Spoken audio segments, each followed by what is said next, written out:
Game number 1, we are in the losers bracket. The Murky Cup playoffs, they continue. We are on Infernal Shrines now. And, well, we have the Freedom Exporters now, once again. Freedom Exporters are in the house, and Team RIP is their opponent. Actually double-checked a little bit on what exactly we have in regards to the lineup for the Exporters, and they're playing this with Hunter Orc again today. So, let's see which team takes it here.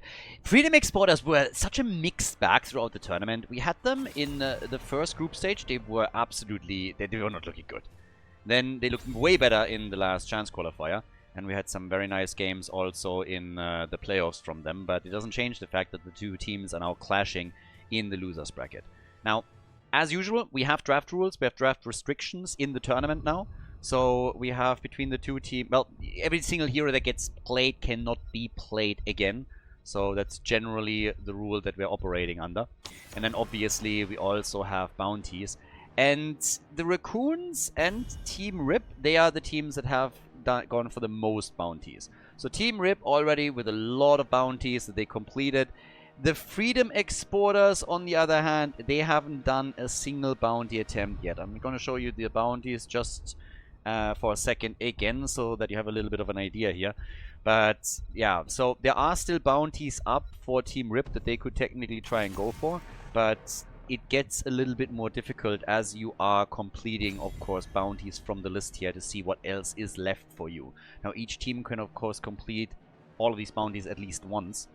And as pointed out, the reason why you would do that is because if you complete a bounty, you get a part, you get a ticket for the bounty prize pool, and can dip into it. Which also means that for somebody like Team RIP, it's fantastic when you go up against an opponent that doesn't use any bounties, because that means, well, more money for you at the end of the day. Now, that being said, bounties are optional for a reason. It's essentially a handicap. You're giving yourself a handicap to just simply instead try and win the game here. We obviously have a normal prize pool as well, so in total we have 2,000 euros of prize money. Jojo is our first pick. I'm happy that everything is working today for Team RIP, that we don't have any problems with neither Sven or Krankel having issues. They had some scheduling problems on the last weekend. But now we got Johanna as our first pick. And what is the American team gonna do? They had some pretty interesting drafts that they were playing. You can definitely see small meta differences in the way that they are approaching the game.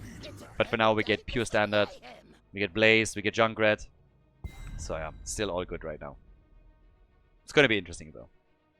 And again, also mentioning this is all played out on the European server. So it's a European tournament, all of the games are being played on the EU server. And that, by definition, means that the NA team is playing with a higher ping. It's just what it is. There's a handicap that they have. You have to play around it. There's always people arguing about how big is that of a problem, how much does it impact you. And it is still playable, but it also is something that you definitely notice. And then, of course, it makes also a difference depending on what kind of hero you play. If you are playing with Ana, Zeratul, Tracer, even Genji, those are heroes where you will definitely notice those differences. But, okay, let's see what we're getting. We got Hanzo, we get the Haka as the early picks here. Anduin gets quickly banned, so no engage with this. Our first map is Infernal Shrine, so you want to have a lot of AoE clear for the Shrine battles, which is already a given with Jojo and the Haka for the for the blue team. And then obviously for the side of the Freedom Exporters, we have this Blaze, a great start. You have Junkrat, so you can lob those grenades over from the outside. Stitches is a hero that more and more teams are actually banning out, and they just don't want to deal with it. It always depends who you are up against. Team Copium with Masquerade has played a lot of Stitches as well, and we have seen Stitches banned. I think, what were the maps where he plays Stitches? Tomb of Spider Queen and Towers of Doom are the two where we've seen the most Stitches from Masquerade, for example. So, obviously, teams that face them will take note of that. Malfurion Varian. So, we get another combo around a Varian Taunt. Malfurion Roots, Jet Propulsion from Blaze as follow-ups, Traps from Junkrat. So they had a lot of tools for CC, which is definitely also going to influence the support choice on the other side. This also, by the way, puts a little bit more perspective onto the Anduin ban. If you have this comp and you go up against Anduin, you're in for a rough ride, and you know that too. Anduin is just going to ruin every play you make with that low cooldown that he has. So Maiev and Rhaegar are now locked in to finish out the draft for Team Rip. That leaves us with Cure as the final choice for the Freedom Exporters. And yeah, I like the way that they went through the draft a lot. Especially, of course, with that Anduin ban.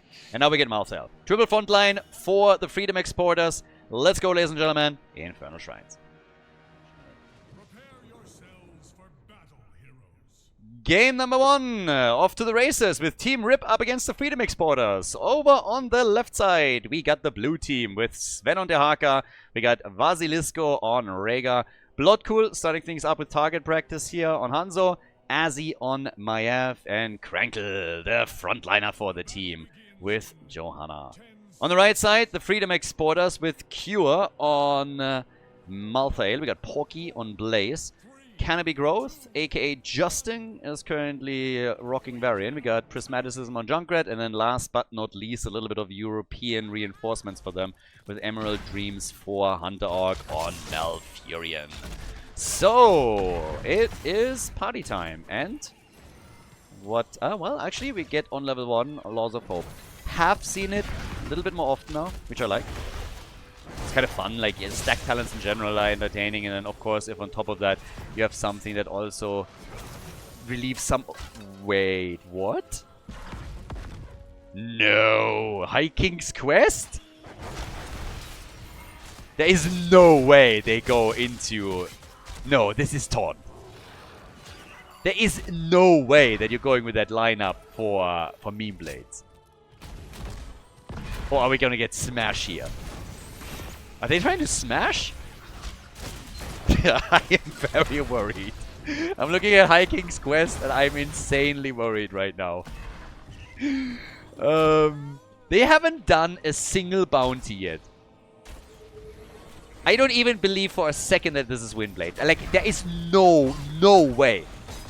They might... They're Americans. They might think that Smash is good. But there's no way they're trying a Twin Blade bounty on this one. That's just, it's just not happening. They haven't done a nice deal, by the way. They haven't done a single bounty in this entire tournament yet. Why would they now go for one of the most difficult bounties that we have? There's no way. I refuse to believe that. I'm gonna bet you anything that you want that this is not Twin Blades. If anything, they're gonna go Smash here. I can see that as a thing. These guys are Americans. I can totally see that, like, oh, Smash. Bring it. Taunt, thank God. Thank God! Whew, crisis averted. Oh my God, they had me going for just a second there. They really had me going. I was like, there is no way. With that lineup that they're running here, with him being played by the main tank, with all the CC that they're stacking. Okay, the sigh of relief, honestly. I was scared. I was really scared for a second. So they went into taunt. At this point, we can call it bait. And Varian gets immediately killed. Yeah, I mean, if he would have gone for Smash here, or Windblades, he would have, of course, killed all of them and survived. But, well, they went for taunt. Not quite sure what I should go here. So, High King's Quest. Yeah, that had me going for a second. That really had me going for a moment. But, well, the first one to fall is Varian. We get now the Tissue Regeneration, and we got the Hero Stalker. And the first shrine is up, and it is shrine time, party time! Let's go! At this point, this is a pretty significant lead for the Freedom Exporters. Blue team, if they want to have a chance here, they really need to push the envelope a little bit. They're close to level 7, so I suppose they're going to get an advantage in a moment.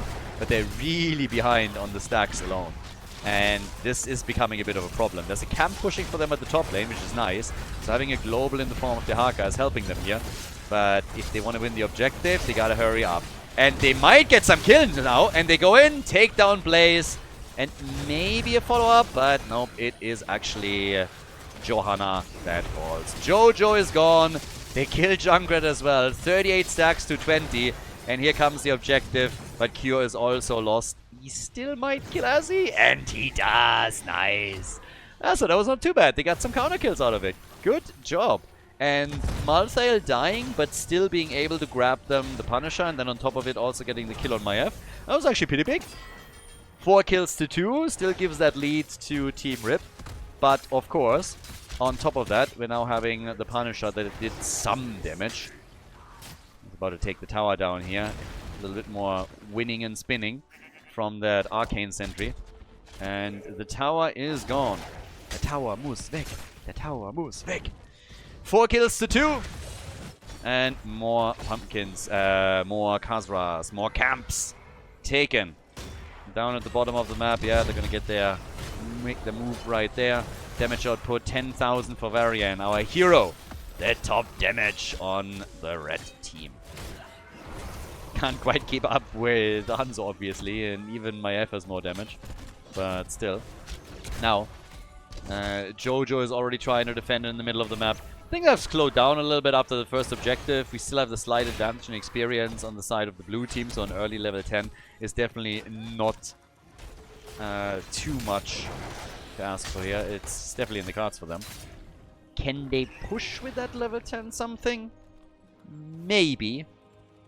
Let me try and take some towers down, the gate in the middle, for example. There's not really anything that they can invade here. No camp that is up that they could try and steal. But yeah, I think their best shot is really to go for the middle. They get some damage in. One tower is about to be taken out. They get it. Nice. Good grab. And down at the bottom of the map. Yeah. They were maybe a bit too late to deal with the minions here, so killing the tower in the mid lane and then losing this one to a simple minion wave is maybe not the best trade, but hey, why not? We got last rights on the side of the Freedom Exporters. And all the way top side, we got Sven starting to also push this a little bit further with Dehaka. He still can global in whenever he needs to. More of a calm haste into the first game of the best of 5 series here. This is obviously a loser's bracket match, which means you lose here and you are out of the tournament. So always got to be a bit careful on all of this. It would be well advised to not in too hard. It's the end of the road for you with this. But either way, we got down at the bottom of the map, still Bloodcool all alone on lane, so he is able to take a tower down, goes for the gate, and with Malthael now arriving, can shut of course most of this down, but still it's a lot of structural damage that they were able to pull off. By now we have the teams going also for the shaman camps, the objective is starting to pop up. Dehaka will attempt to stay at the top lane for as long as he possibly can, just to make sure that he is going to get that mercenary camp destroyed. So that would help if he can take that shaman camp out before he tunnels into the fight. But you also have to ensure that you're not falling too far behind on the objective, or you're going to lose the next one as well. So yeah, gotta be careful on this one. And already we have the red team taking position on this immediately. Disc is out against Malfurion. Arrow perfectly lined up here. They go for Mal, and he is gone. Beautiful play by the blue team. They're able to get the kill on Malfurion. It was a super important one. Taking the healer out this early in the fight is, of course, the dream. And then they get the kill also on Cure. So, yeah. First the disc. The arrow from Hanzo. Beautifully lined up. And that allows them to get the kill. Malfurion gone, Malthael gone, and they are going for the objective here. The rest of the team already splitting onto the side lanes, as they're obviously just saying, okay, we're going to go for the second objective, get as much as we can on the side lanes at the same time, and yeah, just line this up as best as we can. Rotation to the top as they're trying to go for Poki. There's a bit of body blocking happening, and that's the end of Blaze. So Blaze is gone. They got 39 stacks. They haven't gone for the objective yet, so they held this back a bit. But that's another kill and the top side wall taken. So, yeah, that is more and more advantages that are building up for them. Nice disc against Junkrat. You get the kill here in that 1v1. Prismaticism is able to get away, but still, that obviously shut the lane down very quickly and allowed the blue team to push even further. They extend the lead in experience with ease. So, another good one for them. And that should allow them to get good damage in also on the mid lane fort as they're moving in for it. So, yeah, not too shabby. Big arrow! And can they follow up on Junkrat? The answer is yes. Junkrat is dead. Junkrat is gone. The attack in the middle going to be a huge success. They're getting the fort too. And they might even walk away with another kill. They were trying for Porky. Could not drop him, but they get a lick on Varian. And even with him protecting himself for a second, this is the end of Justin. So, once more, a double kill against the Freedom Exporters. Yeah, they are losing ground, and they're losing ground quickly. 9 kills to 2. Level 16 in the hands, in reach of Team Rip. The build completion with a synergy between level 1 and level 16 talent now for Rhaegar. We get on top of that also the elongated tongue. And we got the vengeful knives over here. As they are just dominating the flow of the game right now. Not an impossible situation to come back, but definitely a difficult one. 33,000 damage for Hanzo. 22,000 damage for Maiev. We got 20,000 for Malthael. And then another 19k coming in from Junker and from Varian both. So, yeah. Let's see how much further they can go with this now. Once again, the attack in the middle. Disc is out. Rest of the team rotates in. Jojo's coming. Blessed Shield is active. Gets used. And they go for Malfurion. They switch the target from Blaze to Malfurion. And now they go for the double kill as they drop Varian. Nice. Very, very nice. QI is a little bit lost here, but they were not aware of that. So he is hearthing out, but now they have a chance to, at the bottom of the map, soften up the wall. The Haka is pushing at the top for the next fort. So yes, it's a lot of damage coming. One tower down, they're trying to take the gate apart so that they also have some extra vision. But the Haka has way too much freedom at the top. Has a lot of freedom that he immediately uses to threaten that fort more and more. And that is a huge issue now. So, yep, as it stands, we now have 11 kills to 2 overall. Sven guarding the camp for them. And then at the same time, we are already looking at 16 talents, of course, for the Freedom Exporters, which is finally their ticket back into proper team fighting. So once that we have that talent available, they're going to be looking for some battles, especially around the objective.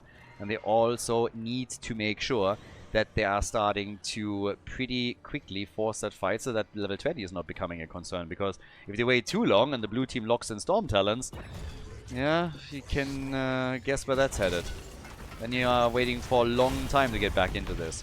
So top side is taken. Red team is not forcing this too aggressively. But the shrine is activating right now and it's only 20 seconds. So, okay, so here we go. We have the next shrine fight. This is going to be the like a mega important one for the Freedom Exporters for the reasons around that I just explained around talents. But then we have to see how much more they can generally do. I mean, at this point, this is the big fight for the red team. For the blue team, technically they could even let this one slide, but I think they're going to, of course, look, poke, force a fight if they can. They have a lot of nice CC tools. Disc is out. Here comes the Haka. They're trying to go for Malthael, and they have him low, and he's dead. Malthael is eliminated. Well done. Very well done. 5 kills to 4. Big push with the mercenary camp at the bottom of the map for the keep. Up at the top, it's another camp that is pressuring too. The red team is still ahead on shrine minions though. Porky misses the jet propulsion connect and has to fall back a little bit. The Riptire is also still coming. Is going to get some nice hits in for the team. They're on 26. They want this objective. They want it.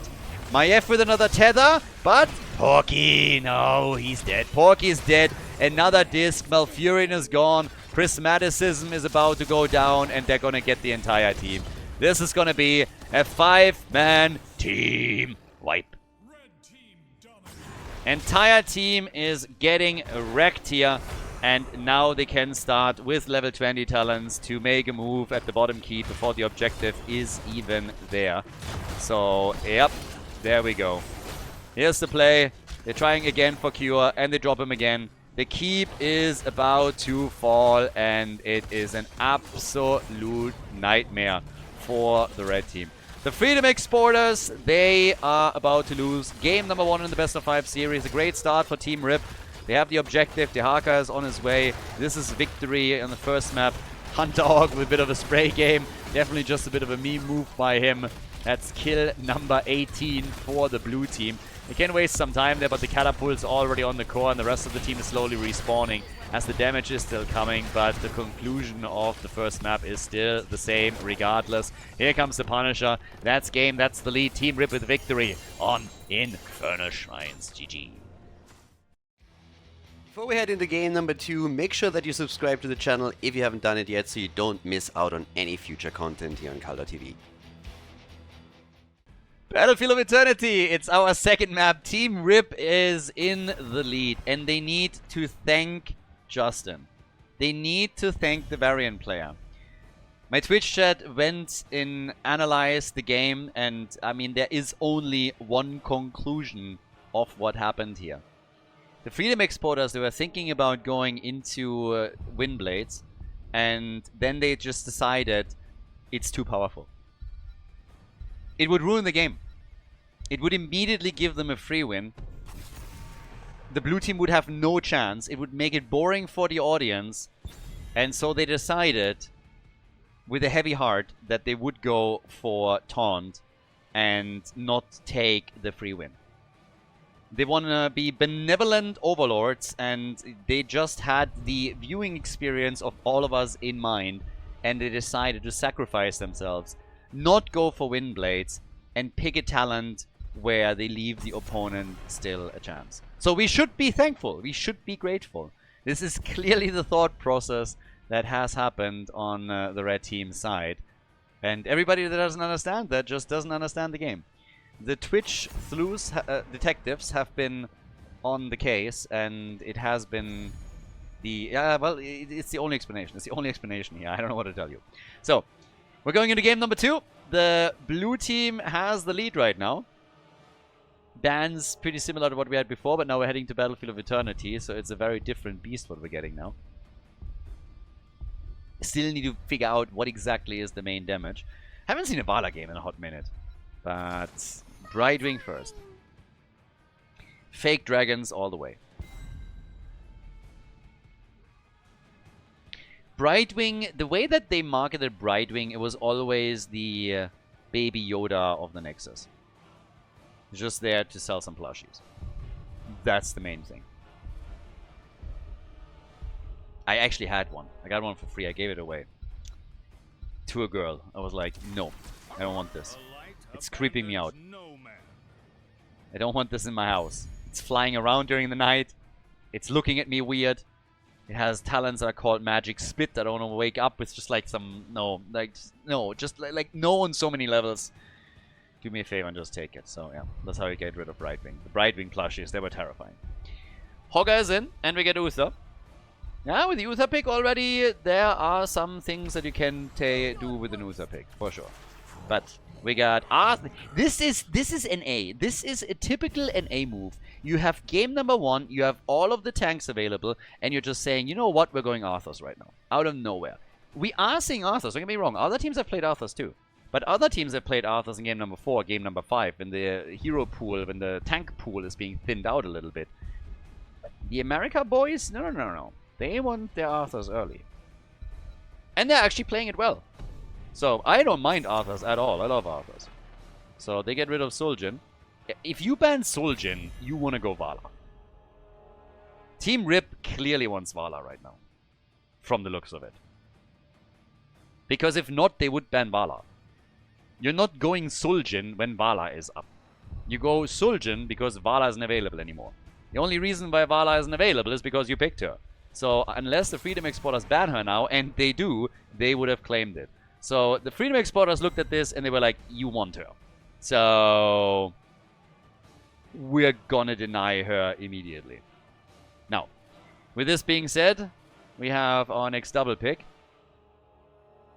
And, well, let's see what we're getting. We got Uther. What he's gonna do with it. ETC. No Uther main tank.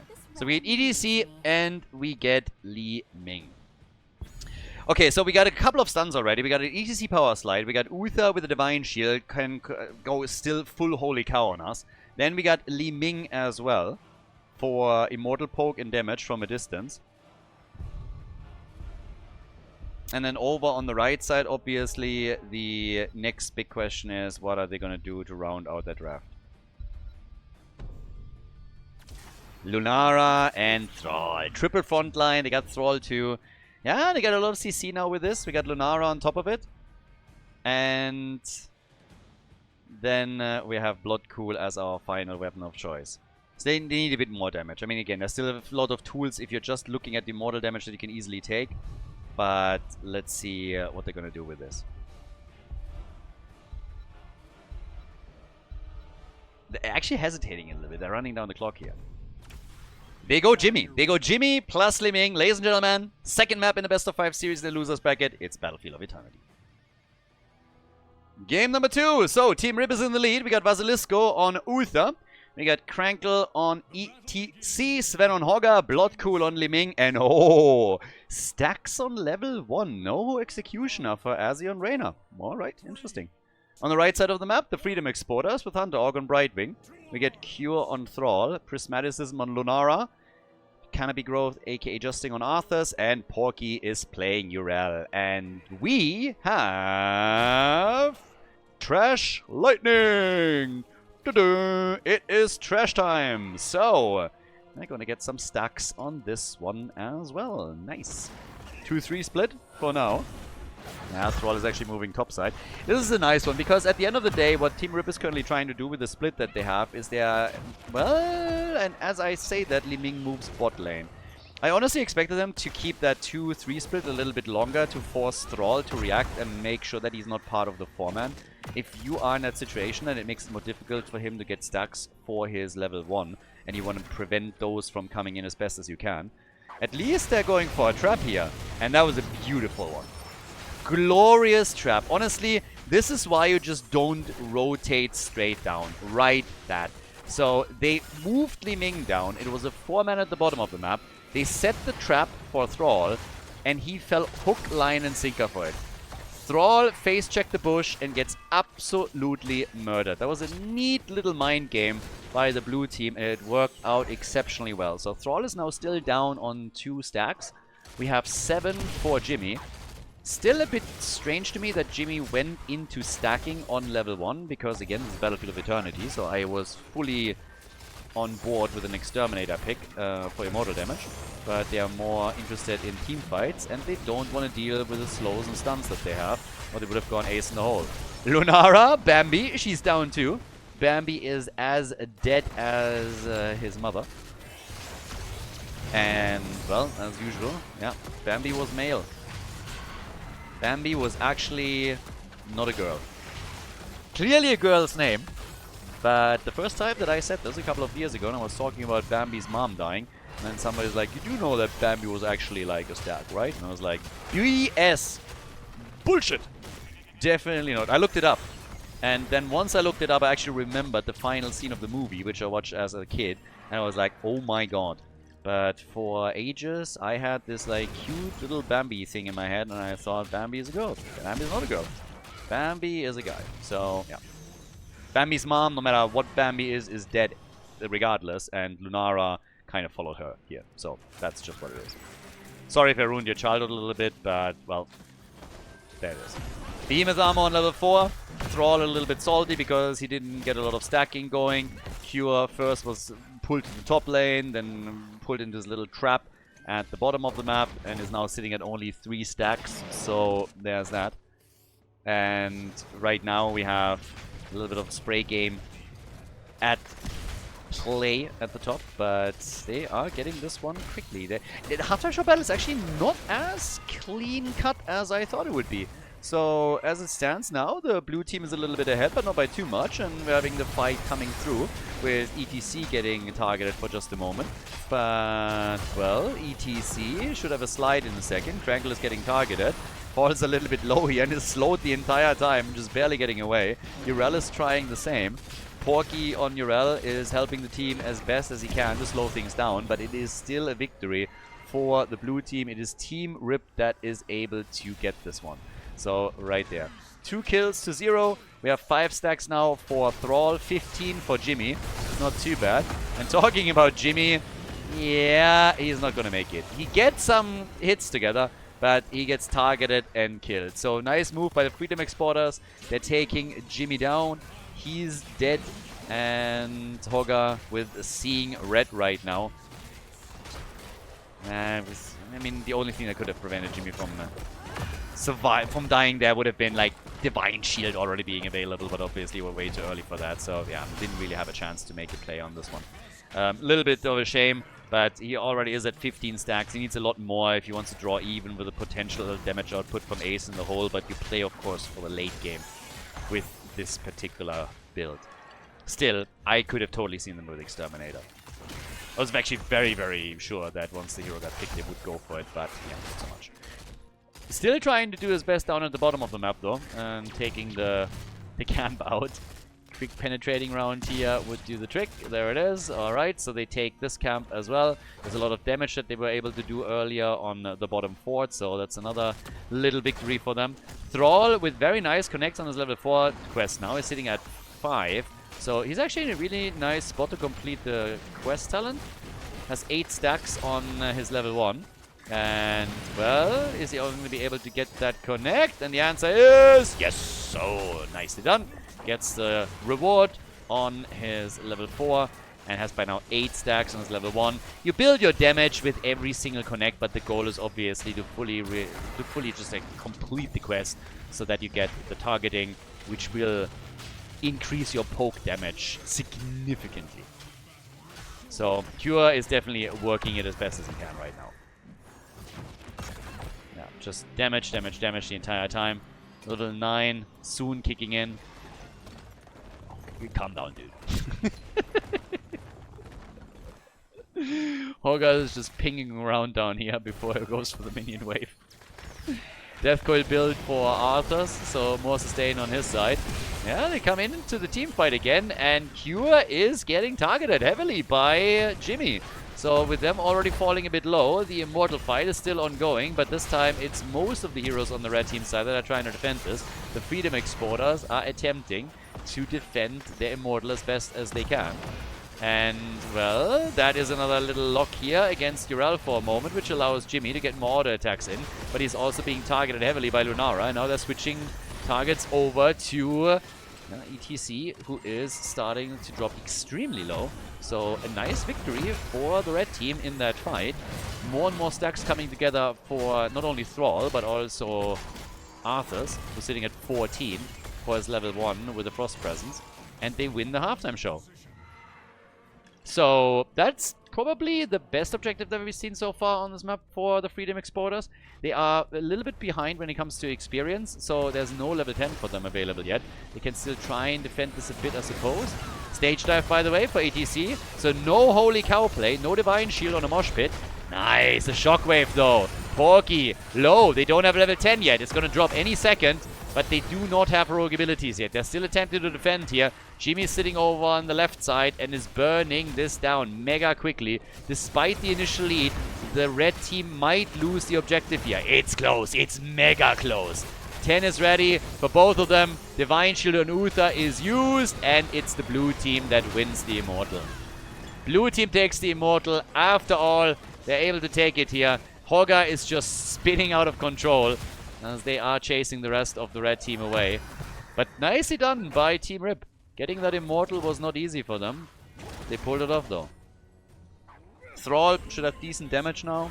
Yeah, 15,000, actually less than expected. Lunara is at 24,000. Thrall got some decent stacks together on his level 1, but apparently not enough to get some solid damage in.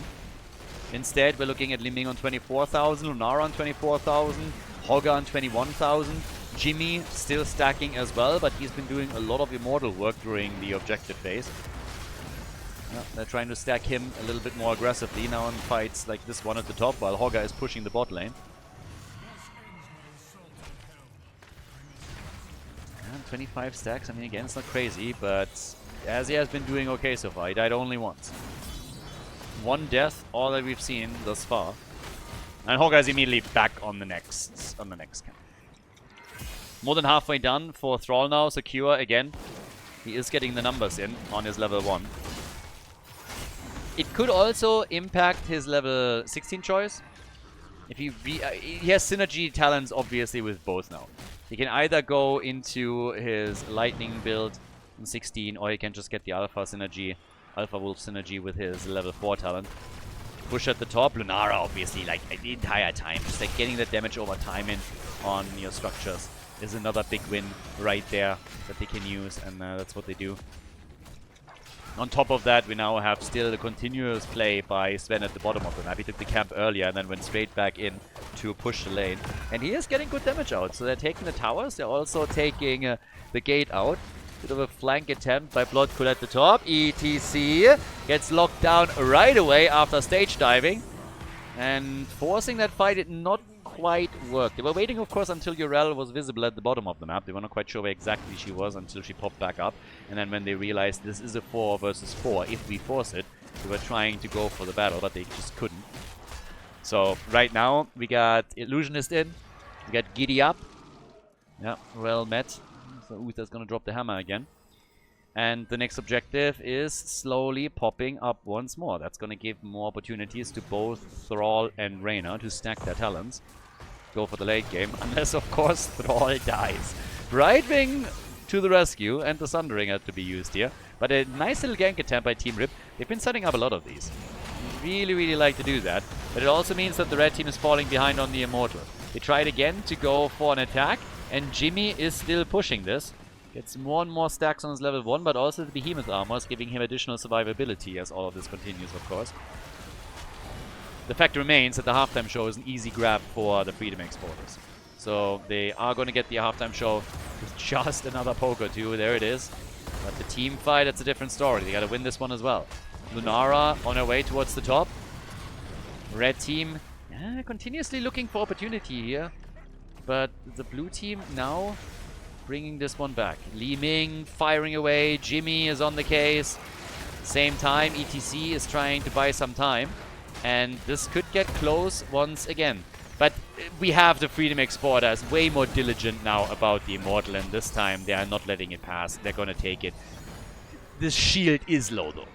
2000 HP is not a whole lot. And there's damage at the bottom keep now, so this has not only been opened up, but there's also some damage in on this one.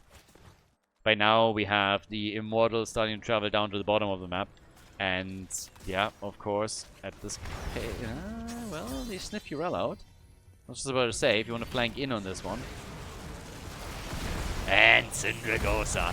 It's actually kind of cool that we get more Syndragosa plays. I haven't seen Army a whole lot. I think it was played once. Outside of that, it's all Syndragosa. Vasilisko, yeah, he's all alone here. Get completely isolated for the rest of the team and has no chance. Doesn't have the cooldown available on his Divine Shield. So Uther is gone. The push at the bottom of the map damages the fort.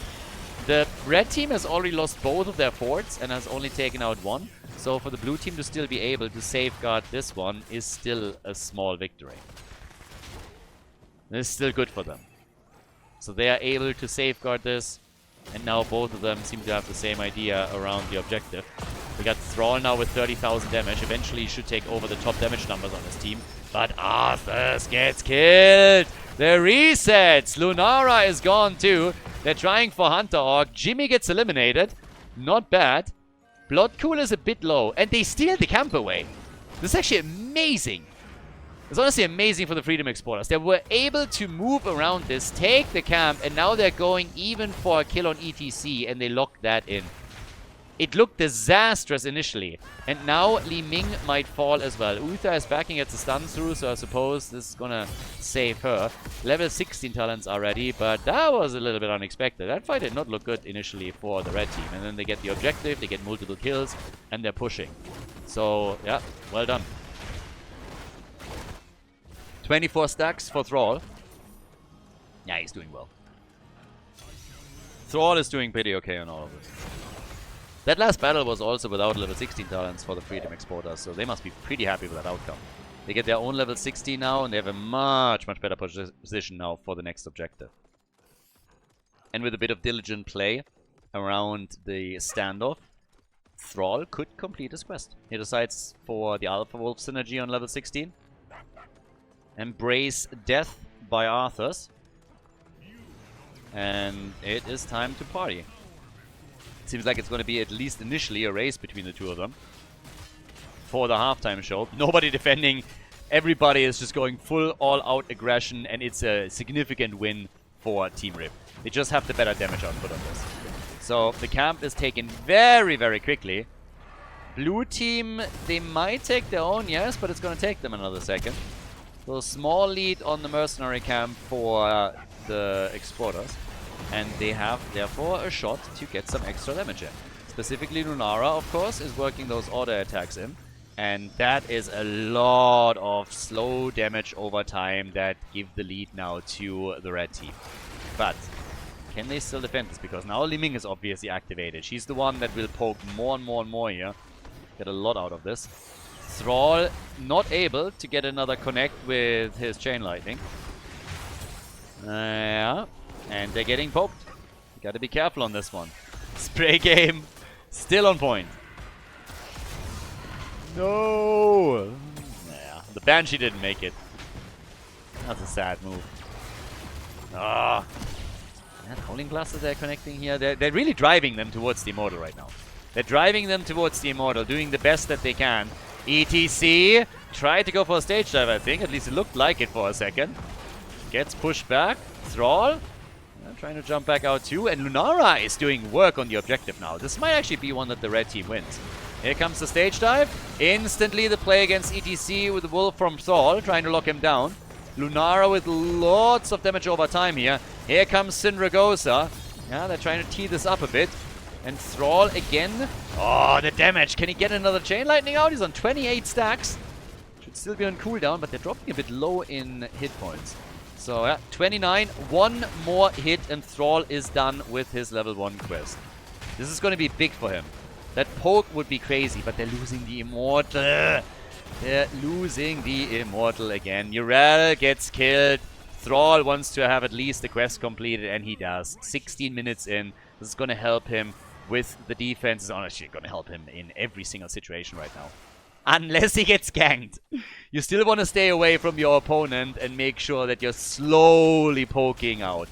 So, yeah, all of the hero prioritization is super important now. So just hit a minion at the front. That's all that you gotta do. But Thrall will poke this, and he will poke it hard. He should be the top damage dealer for the team as this one plays out. Lunara does a lot, but as time continues, Thrall will probably outpace her. 59,000 damage now from Li Ming. The problem, of course, is that there's Hogger pushing at the bottom and now the big push at the top. Two keeps are being attacked here, and the red team, despite the completed quest on Thrall, is having a tough time dealing with it. They are nearly losing the top side keep. At the bottom of the map, this one has taken damage as well. So, the Team Rip moves back out, but they are still in a great spot. Both their keeps are full HP. They still have a fort at the bottom of the map, which is another huge advantage, of course, for them. Sundering! Yeah, but the stage dive is immediately there.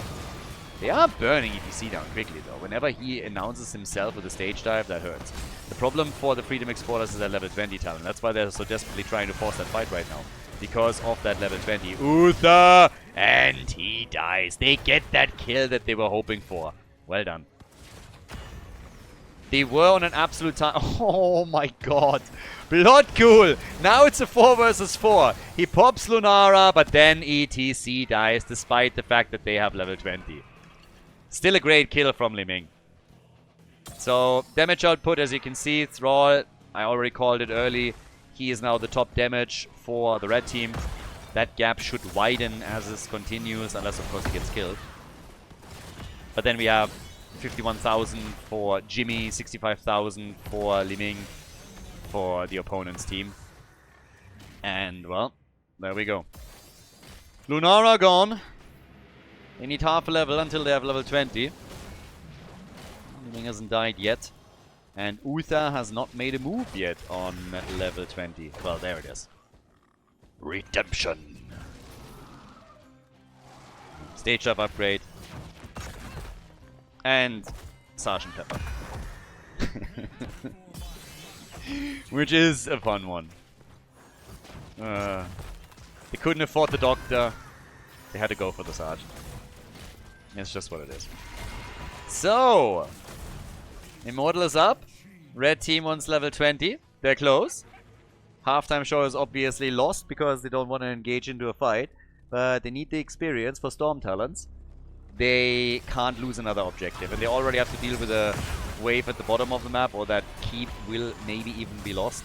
Upgrade for Arthur's absolute 0. And Lunara, she actually goes for the Forest Wrath. Okay. Forest Wrath for Lunara. And, well, let's see how much she is able to get with that. How much is that damage gonna explode for her with that play now? I mean, at this point, just the range increase alone is gonna be pretty big. 65,000 damage now for Thrall. Again, he's the top dog for the team. The bottom keep has, by the way, fallen. So the Freedom Exporters just lost their bot lane keep. Yeah, they even make it towards the core. The Catapult is griefing. Absolutely griefing. You're fired. You're out of here. Bye-bye. You're gone. Get the hell out. And we say bye-bye. Griefs in the middle for that tower. That core would have taken damage. That core would have taken damage for sure. But nope. They had to get some intern into the driver's seat for that catapult. And that is just a disgrace. They're just giving these driver's licenses away. It's absolutely insane. I can, by the way, go on rants about drivers these days to absolutely no extent. I do not understand. I really don't get why there is not just a permanent police car driving around on every single highway, and the second that they see anybody on their phone, they pull them over and they hand out fines. Do that all day, every day. Just 1 or 2 cars. They pay for themselves. I do not understand that. It's maddening. It's absolutely maddening. The amount of people that you see on the highway or anywhere else that are just on their phone the entire time and are nearly causing accidents or just making stupid decisions is mind-boggling. I do not get it. That should be a thing in every single country and city. Nice move with the Immortal. Not really a big defense fight that we saw from the blue team, but that was big. That was a huge move, taking that keep out. After they lost their keep at the bottom of the map and now also the one at the top, being able to get at least one destroyed on the other team's side, that is massive. Nice. Okay. They get the Divine Shield out. Here comes the battle. Are the Freedom Exporters pulling this off? They lose Cure. No. Cure is gone. Uther is dead, but he has Redemption. He'll be back. Now Arthur's is lost. Oh boy. That's a problem. With Thrall was the top damage dealer for him with all the poke. Now they're losing also Urel. She was still on a mini cooldown towards the end there. Wasn't able to pull the ult off, and they're gonna lose the entire team. Lunara's trying to slowly hop away here, but in comes Pogger, and he misses the kill. Yeah, misses the kill, but they're not gonna miss the core. This is game. A 2-0 advantage for Team Rip. Nice little play there towards the end by the Freedom Exporters as they're finally pushing and getting some keeps destroyed. But it was just not enough to get them over the finish line. Team Rip just a bit too strong in those team fights. They pick up the kills, are able to force them into a fight. And that is game on Battlefield of Eternity. Nicely done. 11 kills to 7 as game number 2 ends in a 2-0 lead for Team Rip against the Freedom Exporters. GG.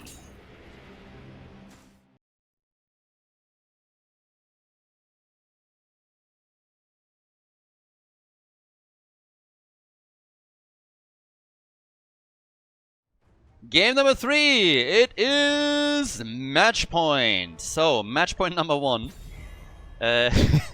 Normally I would say this is good news for Team Rip, and I suppose it is. But we've had multiple reverse sweeps already in these playoffs. So, Team Rip should not look at this like, we got this. They should be like, yeah, we have a lead, but maybe let's not get cocky here. Now, are we going to get a bounty? I honestly don't mind if you're in a 2-0 lead if you're starting to take some risks in game number 3. You should always do that. I mean, story a long time ago, when we... again, I started casting like 2000, and then I became the manager of some pro Warcraft 3 teams as well, in addition to being a caster. And I still remember that we actually lost a grand final, amongst other things. There was some shenanigans going on with our opponents, which we were not happy about. Some admin BS. But one of the reasons why we had a problem is because we were in a heavy lead and we didn't take enough risks. So I absolutely like it when a team that is in a 2-0 lead or has a massive advantage when they're starting to take a risk or more on the next map. Because you can make your opponent guess a little bit as well. If you just play it safe all the time and they can rely upon that, you make yourself predictable, and that can be a problem. Depends obviously a little bit on whatever game you play, but in this context, if you still want to dip into that bounty pool, you can take a risk here. You can go for a bounty attempt. You just have to be able to flip the switch in case you lose the next map.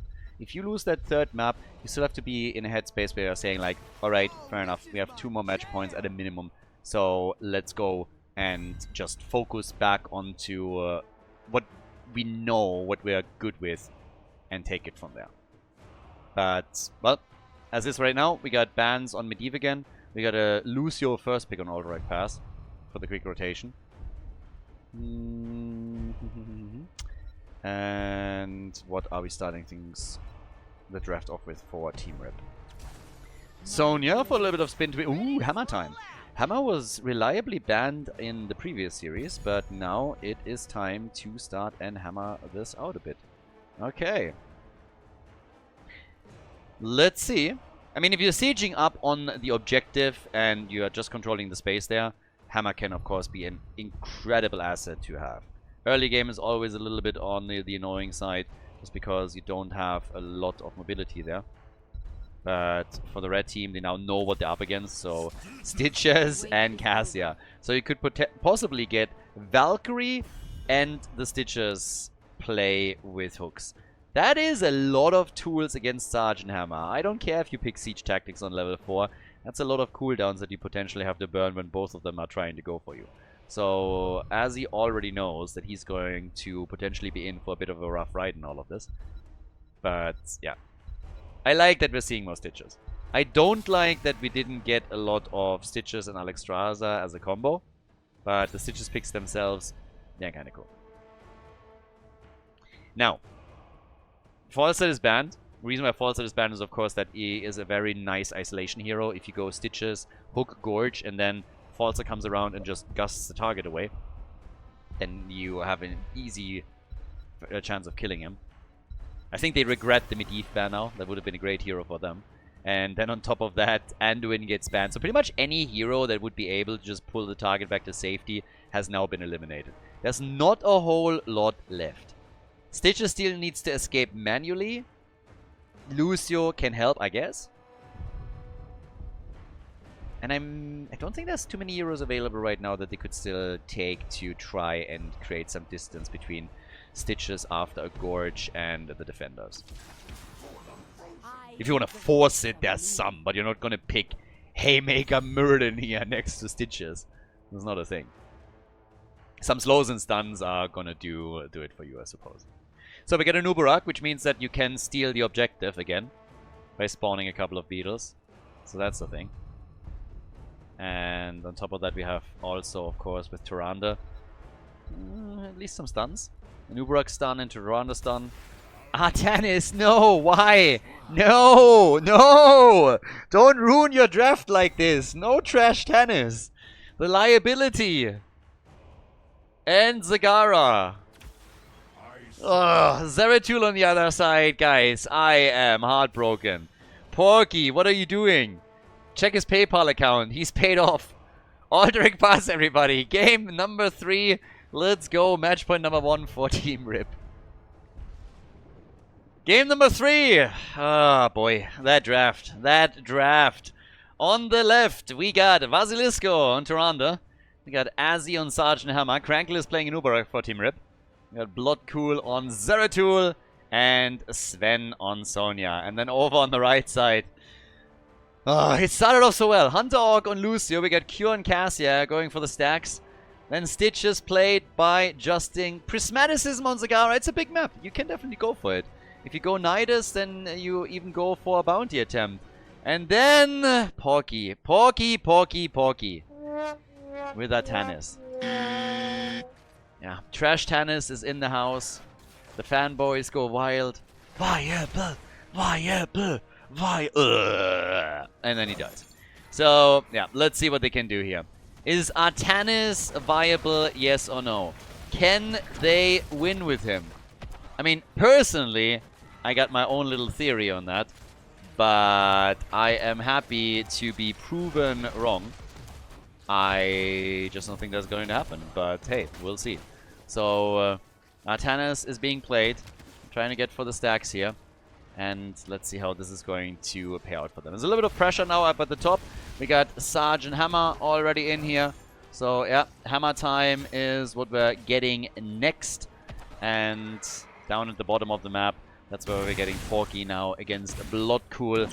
So, they're locked into a little 1v1 battle that we're currently getting between them. But yeah. We'll see how it's going to work out for them. It's going to be a little bit of a tough one. But yeah, we'll see. For the time being, though, what else are we getting? We have, well, down at the bottom of the map, Artanis doing some work. Now, to be absolutely fair to you, Artanis has been played once in this tournament, and he won.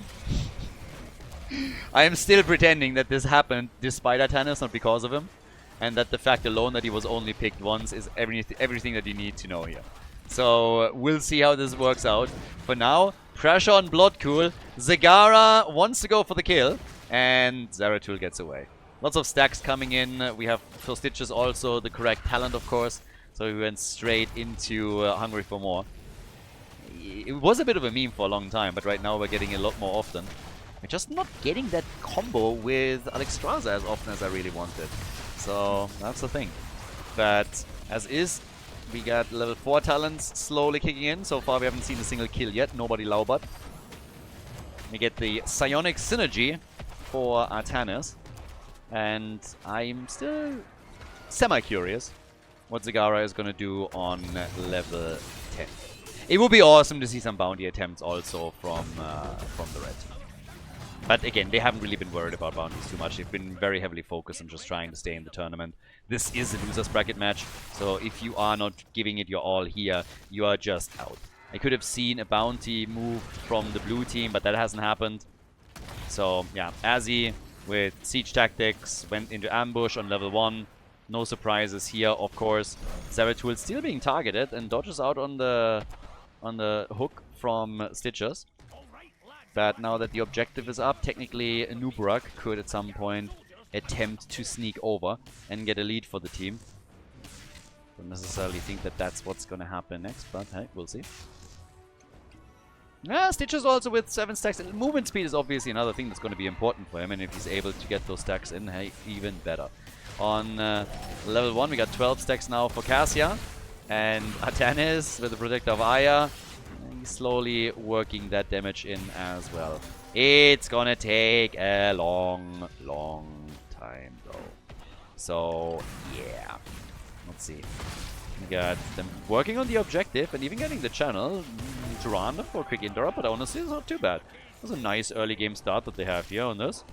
They have the level 7 talent already, makes it a little bit more difficult for Team Rip to stop this.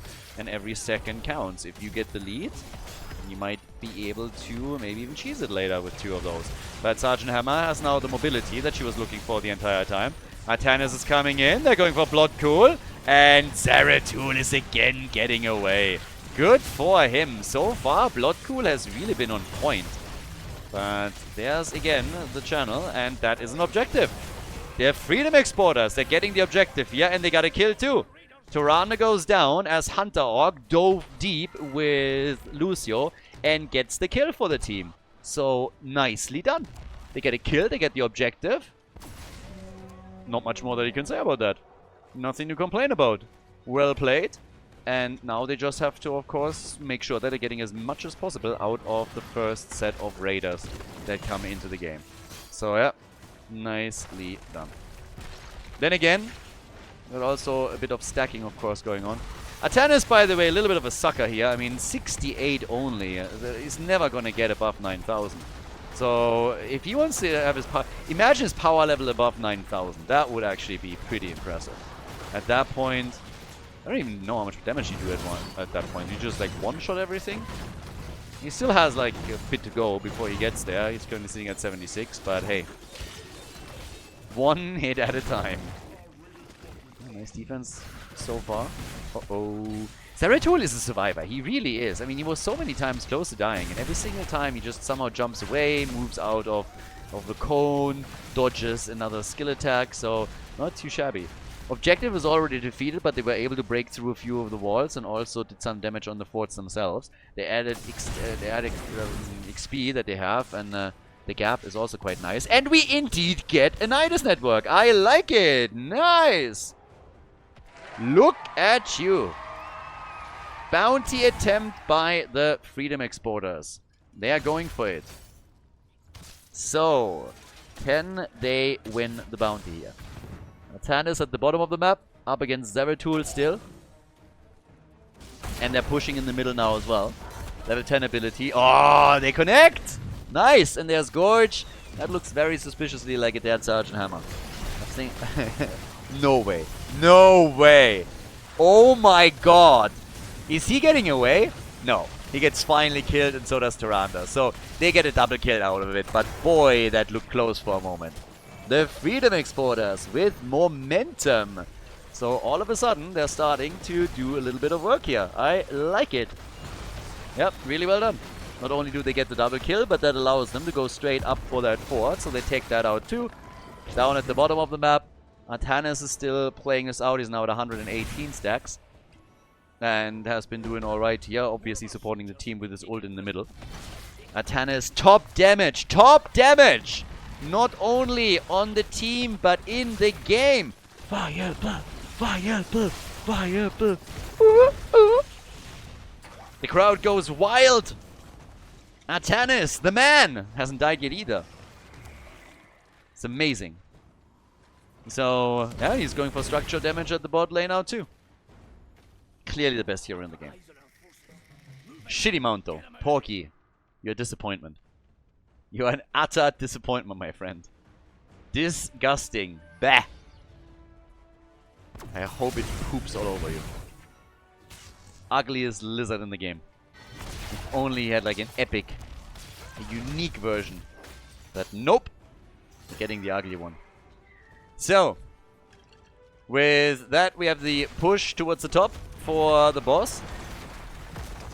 They have still Atanas in the middle, shielding Zagara also a bit. But the blue team has already sniffed this one out. This could backfire very heavily. This could extremely heavily backfire now. Everybody's moving towards the top. Not sure if they're willing to let this one go. And yeah, there's the hook and they're letting this slide. Or are they? The blue team apparently isn't. Blue team is thinking about taking this. Both teams with level 10 abilities, of course. Level 13 is now ready. And Nubarak gets wrecked. Then they are not going to get that boss. So another double whammy for the Freedom Exporters. First they exported Freedom to Nubarak. They freed him from his physical body. Then they freed Sonya. And they got the boss as well. So, here we are. That's 5 kills to 0. That's level 13 on the board. They take the top 4, they have the boss, and they can technically go for the next objective as well. So this is looking very, very nice. 20,000 damage for Atanas. Easy top damage. Easy top damage. And I don't know what to tell you, but this is getting a little bit rough for Team Rip. Sonya obviously has leap. But now we have Prismaticism just going for the camps. Really nice position for one of the Niduses. Can still bounce down to the bottom of the map, and I suppose this is where we're going to get him next. Just like push this further. Yep, that's exactly as expected. Leap on top of the Trash King. And Porky, the first one to die on the side of the Freedom Exporters. Coincidence? I don't think so. Nope. Atanas dies first on the side of the red team. I'm not surprised. We saw that coming from a mile away. He is the target. He's the weak link in the chain. And they target him directly. Artana's gone, but the red team hasn't given up on the objective. They want it, and I think they're going to get it. The defenders are not really in the position where they need to be. It's only 2 seconds. And yep, there it is. Objective number 2 goes to the exporters. They might be able to take down Stitches if they are able. Yeah. Stitches is dead. There's no might be about it. He's definitely gone. Zagara took down the fort at the bottom of the map though. So, yeah, that's that. But now the objective is coming. They don't have Stitches to add more danger to all of this. But he is obviously soon going to rejoin them. It's another 20 seconds, but it's giving a head start to the opponent's team. So, up at the top lane, they're trying to go for the liability again. But now that the Raider is here, they're starting to fall back from it. He already had to use his ult that was forced out, and the rotation is coming. So Lucio is saying hello and is attempting to assist here. But they have very quickly the cocoon out. They're trying to go for the liability again. Porky, the shield saves him. For now, Zeratul says hello, and that's the second death on the side of Artanis. Zeratul is getting out. Valkyrie not successful. Krankle is waiting for his cooldown. That never comes. Oh, but the counter kill to Ronda and then Cassia with nice moves. As Sergeant Hammer gets gobbled up, Lucio is dead. That leaves Stitches and Zagara. And they are able to get the kill on Sergeant Hammer. The problem is that the rest of them is in a bit of trouble too. The hook gets dodged. Zagara is on the run. They go for Stitches and they get him. What a bloodbath at the top. The keep is losing hit points quickly, but an absolute bloodbath right now. 30,000 damage for Trash Tannis.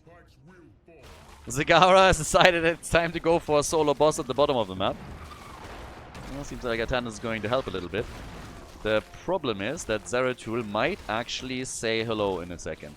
He's currently dealing with the bottom waves. They have vision thanks to the tumors, but Bloodcool is clearly trying to sniff this one out. But they might be too late. Piranha can always send an owl now. Zeratul is about to say hello with Sonya, and yeah, they know that the boss is about to be taken. There was nobody on the map. They had to know it. So they haven't really claimed anything here. They can do a bit of early damage, protect their bottom keep with it, but that's about it. So right now the only one that hasn't died yet on the side of the Freedom Exporter is Zagara. Zeratul is the only survivor on the side of Team Rip. Which is kind of fascinating, honestly. Especially in the context of Zagara nearly falling at the top lane when we had that last push. She is everywhere. She's pushing the lane. She's going for the camp. So really nice use of the Nidus network by the red team.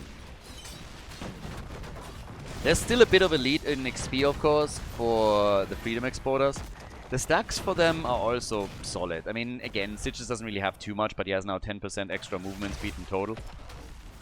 41 stacks for Cassia isn't great, but again, it's not too bad.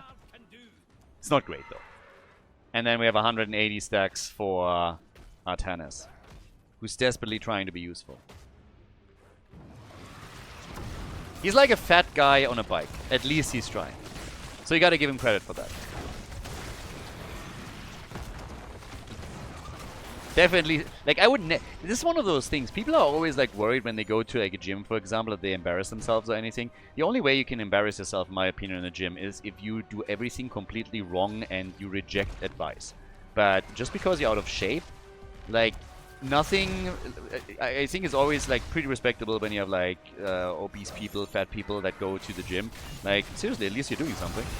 So great for you. More power to you here. And that's basically Artanis. Yeah, at least he's trying, you know? A for effort. Leap comes in, and they go for Stitches. Whoop, whoop. Quick kill, and they get it. But another boss has been taken.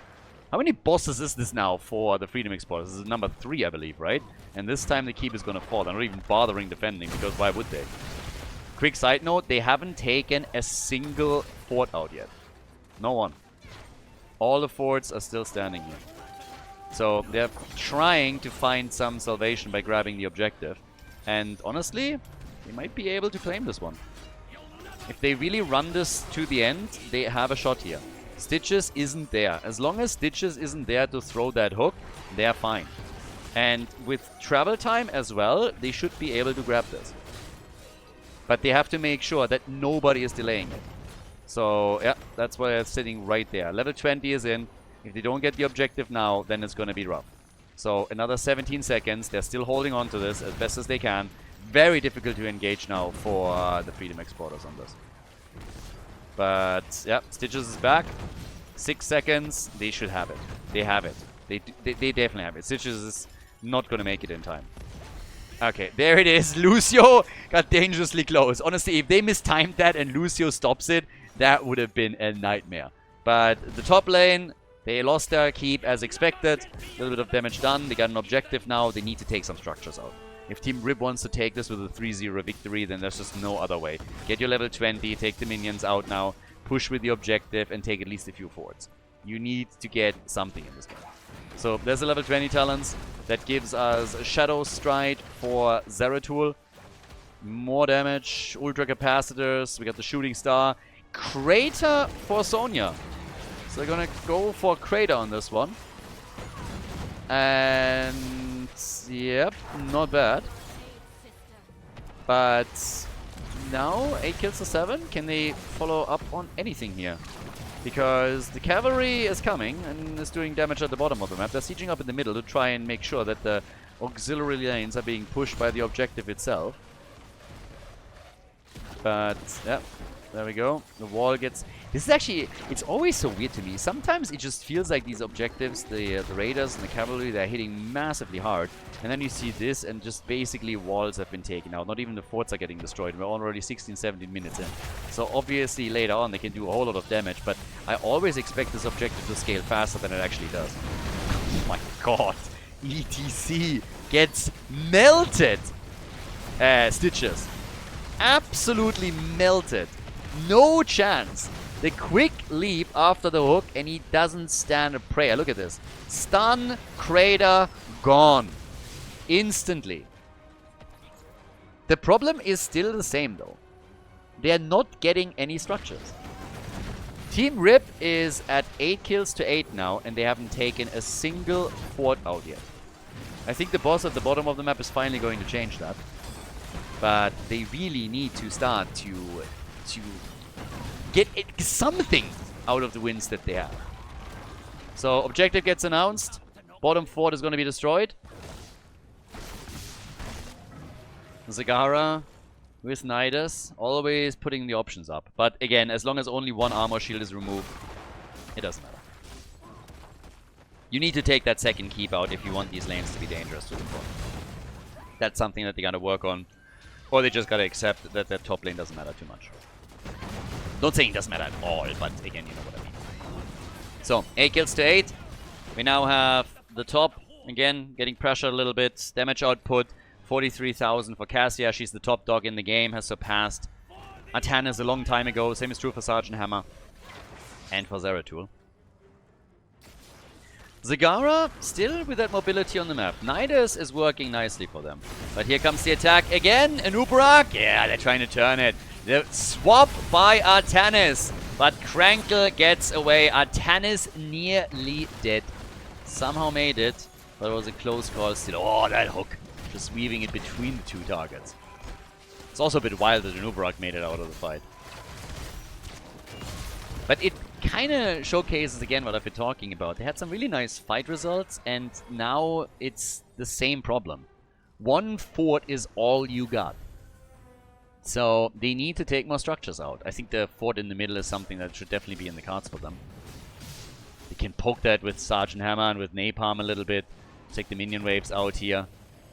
And yeah, push this a bit further. So this one should fall now. So that's the second fort that gets destroyed, finally. Inuburak with the Burning Beetles has obviously tumor duty now. And they must be aware that the boss is being attacked at the top. So they're just letting it slide again. I'm just not sure what the Freedom Exporters are going to do with it. Because I would be shocked if they can go and get the core with this. They would have to actually come in and push this. And they're not going to do that. So the core, unless I'm wrong here, 20 minutes, it should be able to even defend itself. If they're a little bit on the fence, they just send Sonya, they send Zeratul, and they do their thing. But I'm fairly sure the boss can not end alone. Oh, they're ending Lucio though. Yeah, they end Lucio quickly. Now the Cocoon on Cassia is out. They're isolating the liability on the left side as they're trying to get the kill here. Cure is low, might get a kill, and no, he just misses out. No, he gets it. Zagara gets the kill after all, but that's now 3 kills against 1. 3 kills to 1. Bloodcool makes it 4. Zagara is the only survivor. It's a 5-man team wipe. 5-man team wipe against them. Lots of damage from the boss, more than I expected, to be honest. But yeah, they're gonna let this one go. Maybe a little bit too soon here. They're gonna be fine. But for a second I was like, well, maybe you should keep damaging this a little bit further. So yeah, just double checking, I suppose, that Zagara doesn't move in. But they are holding on to this, and this is obviously going to regenerate in just a couple of seconds. They already have the keep destroyed in the middle of the map, and they can, if they want, just roam around again and remove a second armor shield. The whole idea is, of course, now go for the objective and then win with that. But that last team wipe was incredible for Team Rip. It was absolutely incredible. So now they're coming in, trying to take down the bottom keep. Once this is gone, the objective is going to do so much more damage just because of that second armor shield that gets removed. But the defense is ready for this. So, not 100% certain that Team Rip can end the game here. They will try. They will try their best to make that work. Top 4 is lost. Objective is going to take this one. This is not a defense priority anymore for the Freedom Exporters. They need to try and hold on to their keep at the bottom of the map. That's way more important. Zeratul, by the way, with a very, very good game. Bloodcool has not died yet. And if you remember the early game, he had a couple of moments where he was so close to falling. They really were trying to cut every single path of retreat off from him. And he somehow was always blinking and moving around them and escaping. So now we are in a situation where he is sitting at 50,000 damage, which puts him in the top 3. Has not died yet and has worked on so many kills for the team. It's a little bit crazy. Bottom keep, again, as I said, about to go down. Top side, this one will fall. The only question is, can they end here? They're looking for kills. Here comes the leap with the crater. They go for Stitches again, who came in with the Gorge. So Sergeant Hammer survives. They can trap Stitches, and he is not able to bring Sergeant Hammer into the backline to take her out. And that is the kill on Stitches. Hammer is in play. They can zone them out completely. They go for the boss. And this, ladies and gentlemen, is a 3-0 victory for Team Rip as they sent the Freedom Exporters packing and kicked them out of the tournament. GG.